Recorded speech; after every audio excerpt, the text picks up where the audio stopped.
एक दिन भगवान बुद्ध अकेले ही कहीं भ्रमण कर रहे थे। एक व्यक्ति को बहुत ही दीन और हैरान देखकर उन्होंने पूछा, क्यों भाई, क्या बात है?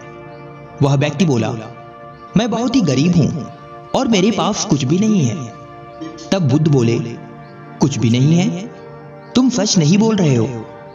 उस व्यक्ति ने कहा, नहीं, मैं आपसे ठीक कहता हूं। तब बुद्ध ने कहा, अच्छा, तो तुम एक काम करो, तुम्हारे पास 2 कान हैं, एक कान काट कर मुझे दे दो, मैं इसके बदले में 1000 सिक्के दूंगा। उस व्यक्ति ने कहा, नहीं नहीं, मैं अपना कान नहीं दे सकता। तो बुद्ध बोले, तो अपनी 2 आंखों में से एक आंख दे दो, इसके 5000 सिक्के मैं तुमको दे सकता हूं। फिर व्यक्ति ने कहा, जी नहीं, मैं ऐसा कभी नहीं कर सकता। फिर बुद्ध बोले, अच्छा, तो एक हाथी दे दो, 10,000 मिलेंगे इसके। फिर उस व्यक्ति ने बोला, जी नहीं महाराज, ये हो ही नहीं सकता। तब बुद्ध ने बड़े सहज भाव से कहा, फिर तुम कैसे कह सकते हो कि तुम्हारे पास कुछ भी नहीं है?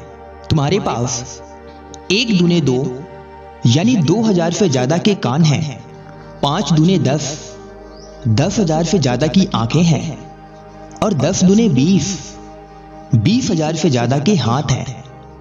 जब कान, आंख और हाथ का इतना मूल्य है तो पूरे शरीर का जाने कितना होगा?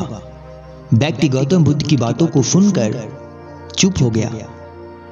बुद्ध ने कहा, देखो भाई, तुम्हारे पास कितनी बड़ी दौलत है।